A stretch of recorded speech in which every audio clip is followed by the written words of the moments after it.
Hello, welcome back to Personality City's YouTube channel. My name is Jenna, and today we're going to be talking about the difference between introverted feelers and extroverted feelers.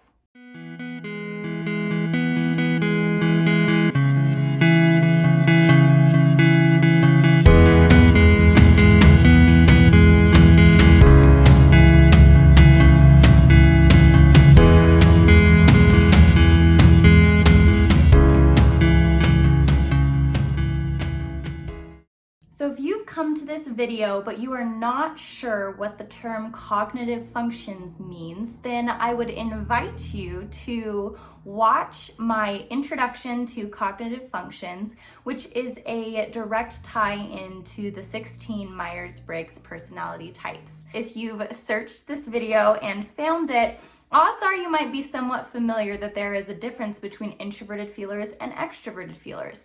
And the difference is very large. So with feeling, with the dichotomy, the difference in the Myers-Briggs system between thinking and feeling, feelers make decisions based on values. They make decisions based on morals, on subjective criteria, such as what's going to affect individuals and how they feel about a certain decision being made, or what's going to affect the group at large. They're looking at more feelings-based criteria. That does not mean that they're more emotional people, although it does often mean that they're more tapped into that side of themselves. But feeling is a different thing than emotion. So feeling is going to be choosing to empathize, to sympathize, to look at that mercy component, whereas thinking is going to look more at an objective criteria, at logic. So it doesn't necessarily mean that thinkers can't be emotional or that feelers are always crying or always upset. That is just the stereotype. So let's go ahead and debunk that before we even start. But now let's get into the difference between introverted feeling and extroverted feeling. So introverted feelers, in the Myers-Briggs system, there's going to be 4 types that can identify as an introverted feeler. 2 of these are going to have dominant introverted feeling within their cognitive function stack, and 2 of these are going to have auxiliary introverted feeling in their cognitive function stack. So the 2 types that have dominant introverted feelings are INFPs and ISFPs. So these 2 types will have dominant introverted feeling. The other 2 types that can relate as introverted feelers, because it is very close within their stack, just as their kind of partner, their co-pilot function, the one that works with their dominant, are going to be ENFPs and ESFPs. So these 4 types are going to be our introverted feeling types. For extroverted feeling, we're going to look at our dominant extroverted feelers. So these things will make most sense to these 2 types, and that is ENFJ and ESFJ. Now notice that we swapped positions here. So for introverted feeling, the dominant function for the introverted side are going to be introverts. They're going to have that as their first cognitive function, whereas the extroverts are going to have extroverted feeling as their first cognitive function. So it just naturally falls in line. And so our auxiliary, or 2 types that will have extroverted feeling as their auxiliary function, are going to be INFJs and ISFJs. So these are all 8 types that are going to be feelers within the Myers-Briggs system. Now let's break down which one you might be. If you are an introverted feeler, then these 10 things might make sense to you. And you can go ahead, if you're kind of between the 2, a good idea is to take a notepad and a pen and to tally how many of these you feel, yes, that is definitely me. If it feels like kind of not you, then go ahead and don't tally that or count that number. But if it feels like you, without a shadow of a doubt, go ahead and tally that number. That way you can see if you score higher on the introverted feeling side or higher on the extroverted feeling side. So first, sign number 1 that you are an introverted feeler is that authenticity is important to you. So introverted feelers are going to have a very personal experience with feeling, and it for them is a very private emotional experience. So unlike extroverted feelers, they're not going to tap into the emotions or feelings of the group on the outside of them as much as they're going to tap into the feelings and emotions of themselves. So authenticity, being their most authentic self and having other people express themselves authentically, is extremely important to an introverted feeler. Sign number 2 that you're an introverted feeler is that you have strong gut feelings. Now, a gut feeling can apply to many different personality types, not just feelers. A lot of intuitives will feel like they have very strong gut feelings, such as an INFJ. Their dominant cognitive function is going to be introverted intuition. Their auxiliary cognitive function is going to be extroverted feeling. So they may feel as though they have very strong gut instincts. But when we're talking about introverted feelers as a group, we are talking about having strong gut feelings related to emotions. So you will have a strong gut feeling that something is either right or it is wrong. And this has to do with a lot of personal internal criteria that you're logging throughout your life based on your personal experiences. You're going to think that a certain action or a certain decision or a certain way of speaking or being is either right or wrong based on your own formulated feelings and emotions about this that has been logged for the duration of your life. So introverted feelers, as opposed to extroverted feelers, will have a very strong and consistent gut feelings about the either rightness or wrongness of something. The third sign that you are an introverted feeler is that you don't force your personal values on others. So introverted feelers have a very strong sense that every person individually creates their own personal values based on their subjective experience with the world. They realize that they do this and they realize that other people will do this. So they are very, very opposed to kind of this group think. They want everyone to express themselves authentically and individually. So they don't want someone else to force their own values onto them. So they're not going to be the one to force their values onto someone else. They may be interested to hear what those values are, but they don't want to be forced to believe anything that is part of someone else's specific value criteria. And so they're not going to end up doing that to anyone else as well. The fourth sign that you're an introverted feeler is that you are not necessarily an open book. So contrary to what the stereotype might be, introverted feelers are actually very private with their emotions. And so they will not wear their heart on their sleeves like extroverted feelers will.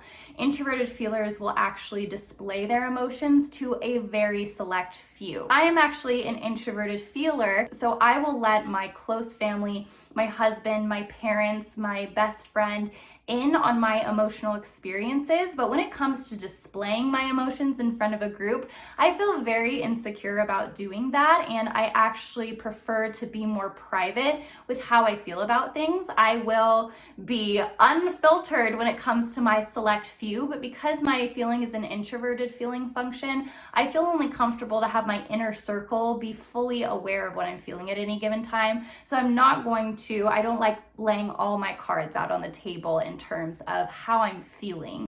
The fifth sign that you might be an introverted feeler is that you crave freedom. So just like the point about not wanting values to be forced on you, this goes hand in hand with wanting freedom. Freedom to be able to live in accordance with your authentic self and with your authentic values. So if you feel forced into a corner, either by your career or your life choices, you're going to strongly resist that, and you are going to feel very resentful of whoever tried to force you into something that you didn't feel was authentic to you. So introverted feelers very much so crave freedom because they want to have the autonomy of choice in order to live authentically. If they're forced to do something that they don't feel is in line with their true selves, then they will rebel against that. And then they will resent the person who forced them to rebel because that may not feel authentic to them either. So the sixth sign that you're an introverted feeler is that you are fairly independent. So introverted feelers will feel very much so like craving freedom, living their authentic lives. They won't really need to have that emotional go-ahead from the people around them in order to take action on something. Introverted feelers will believe that just because their internal compass, moral compass told them so, that is enough go-ahead for them to go ahead and take action. So they're not necessarily going to consult or feel the need to consult a lot of of people before making a certain decision, if their internal compass is very strong in a direction, they will know that that is authentic to themselves. So this can actually work to be to their detriment, where it kind of comes across as self-righteousness, believing that you have all you need to make the choices that you need in order to be happy and successful and to continue on in life, whereas that may not necessarily be the wisest course of action. Sign number 7 that you're an introverted feeler is that you can step into someone else's shoes very realistically. So because you experience certain things throughout your life, and you have these strong impacts of these experiences, and they help create this compass of what to do and how you're to move forward, then that will actually really help you to empathize with other people and to step into their shoes in their exact situation, because you remember exactly what it was like to be in that exact situation. So that flows right into sign number 8, that you're an introverted feeler, which is that you are a very strong empathizer. So if you've ever gone through something emotional and private, such as losing a loved one or going through a loss of some kind, whether that is a job loss or a loss of a dream, when someone else is going through that, you have extremely strong empathy with that person because you know exactly what it was like to go through that yourself. So specifically, introverted feelers will have more natural leanings towards empathy, whereas extroverted feelers will have more natural leanings towards sympathy. Sign number 9 that you're an introverted feeler is that you're very sensitive to criticism. So when someone gives you criticism, either it was constructive or not, you almost always will feel as though there's no such thing as constructive criticism because you'll take it very personally. So criticism will go into the depths of who you are, and because authenticity is so important to you and being your best self, then when someone criticizes you, you feel like that is a direct attack on this system and this image of yourself that you are working so diligently and so hard to build. And so this kind of bubble of who you are and who you believe yourself to be can almost feel like it's popped if someone perceives you as somebody or something else than the person who you are working very hard to craft. And the last and 10th sign that you might be an introverted feeler is that you have a very deeply rooted value structure.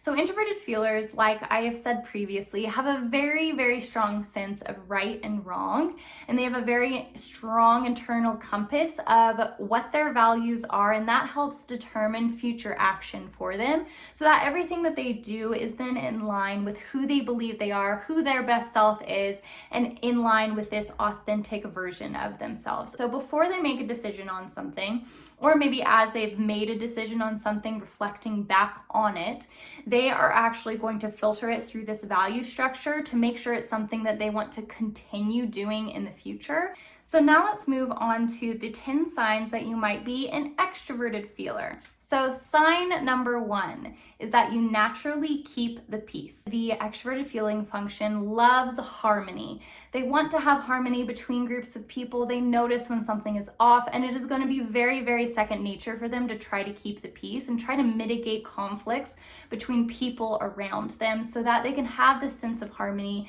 and this sense of well-being. So that is going to be very, very second nature to them. The second sign that you might be an extroverted feeler is that you like to talk out all of your decisions. And so in order to make a decision, you are actually gauging with, okay, so is this thing really how I perceive it to be? By speaking it out into existence, you're actually reading the emotional responses of the people in the room or the person who you're talking to, and they're giving you emotional feedback on that given decision. You're reading all of those as clues in order to determine the acceptability of a certain decision or the social rightness of something. And so this will actually give you very, very important clues. And so extroverted feelers actually prefer to talk out decisions with multiple people and not just one or two, because they want to bounce that off and perceive those emotions of multiple people giving them feedback.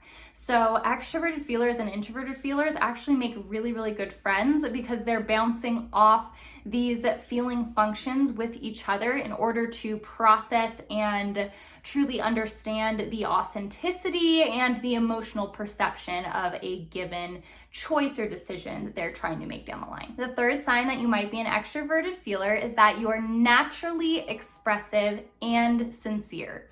Now, a lot of extroverted feelers actually are told that they're fake or that they're overreacting emotionally. But the thing with extroverted feelers is that is 100% sincere. So they actually do really strongly feed off the environment in a room or the feelings of a group.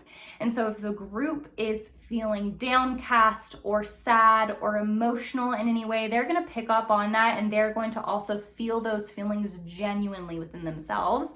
If the group themselves are really outgoing and expressive and joyful and excited and loud, then they're also going to pick that up, and they're going to wear their heart on their sleeves as well, and they're going to feel those emotions for themselves. So this is actually a lot of social mirroring that's going on, but that does not make the feelings any less valid for the extroverted feeler. They're truly feeling those emotions based on the group and perceiving what the group is feeling. They are genuinely experiencing those emotions firsthand, but a lot of the world will say that they are mimicking or mirroring or being fake because they're picking up on emotions that someone else around them might be experiencing. So just know that if you're an extroverted feeler, this might be how the world is perceiving you, but know that your emotions are so valid. You are feeling them. Just because someone else near you maybe has initiated or brought that out in you does not mean that it is any less real or valid. Sign number 4 that you're an extroverted feeler is that you live your life based on your morals. So whereas values and personal values are very, very important to an introverted feeler, morals are very important to an extroverted feeler. Now, these two things are very closely tied hand in hand, but morals has a lot to do with feedback from the outer world.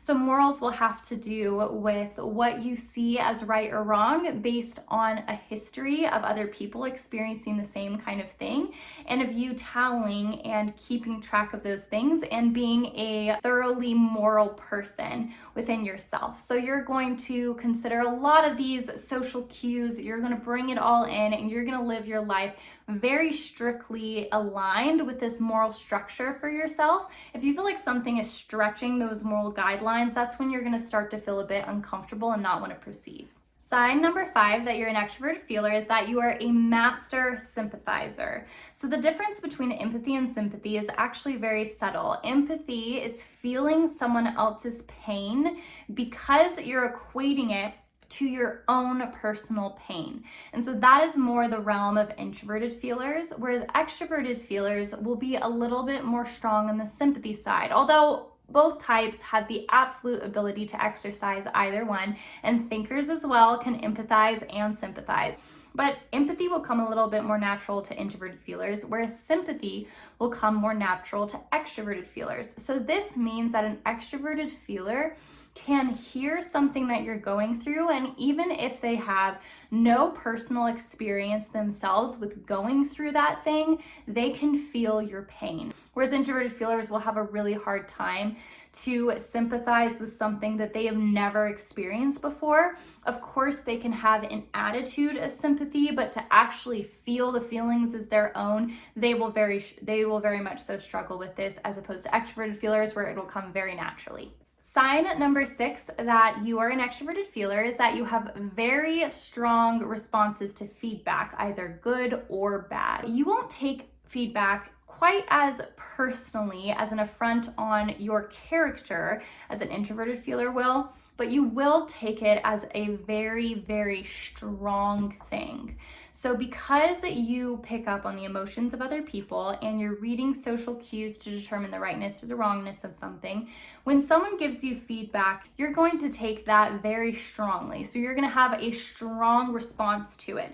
So it might not necessarily be in agreement with it. You could feel a very strong conflict with it. If someone gives you feedback that you feel as though you have cues to support the exact opposite, you're going to strongly support that. So you're not going to allow feedback to necessarily just go right over your head. You're going to take it and have a very strong emotional response to it, because you are also reading responses or reading and giving feedback, receiving feedback. And so you're going to have some kind of conflict or response to any good or bad feedback. Sign number 7 that you are an extroverted feeler is that you are very outwardly caring. And so outwardly caring does not mean that you aren't also inwardly caring, but you will very much prize a showing of care. So a lot of extroverted feelers may very strongly identify with the love language acts of service. because that means that that person truly loves you because they're showing a display in the outer world that they do love you. So you're going to notice that outer display in the real world, you're going to pick up on it, and it's going to mean so much to you, and you are going to purposefully do that for others because it means so much when you get it in return. So the 8th sign that you're an extroverted feeler is that you are very susceptible to feelings of guilt. And this just has to do with the social cues that they're picking up in their environment and the emotional responses they're getting towards people who are around them for loved ones. They very quickly take those pieces and track them back to either something that they didn't say or didn't do in order to influence the situation, or they didn't say or didn't do in order to harmonize the situation, because they will take personal accountability over the feelings of the group. So if something were to go bad with other people, they often feel guilty for that thing. Sign number 9 that you're an extroverted feeler is that you get caught up in the emotional state of your environment. Very strongly so. So whether, and we kind of talked about this before, but whether the group is feeling very excited, very anxious, very mad or upset over something, you will actually pick up that cause or that strong feeling, and you will be very directly impacted by that. So that is why you are so good at sympathy, why you are a master sympathizer, why you are so strongly impacted by the people who you are around, why you're picky about who you surround yourself with. So extroverted feelers will actually be very picky about their friend group and very picky with who they surround themselves with, because they actually know this about themselves. They know that if they're surrounded by someone who is negatively impacting them emotionally, that is going to play a very huge role in their mental health. And so they choose to surround themselves with people who are going to boost them up emotionally, boost their confidence, and really fill those feelings that they're desiring. And sign number 10 that you're an extroverted feeler is that you are very self-sacrificing, almost to a fault. So extroverted feelers, like the acts of service thing that I was talking about earlier, will very, very much so prize sacrificing themselves for the good of the group or for the good of someone else. So they will be there for someone who is in need without a doubt, without a question. They will be that person to swoop in for them. They hope that other people will also do this for them because they very actively do this for other people. That is why extroverted feelers are actually Enneagram 2s within the Enneagram system. And they will very much so strongly help others so that they themselves will be helped in return. They will love others so that they will be loved in return, and they view this as a cyclical process. So that is the difference between extroverted feelers and introverted feelers. I hope this video was helpful if you're kind of torn between the two. This can be a huge difference in determining what your Myers-Briggs type is. Let me know in the comments below whether you are team introverted feeler or team extroverted feeler. So thank you so much for watching this video. I am so excited that you did, and I will catch you in the next one.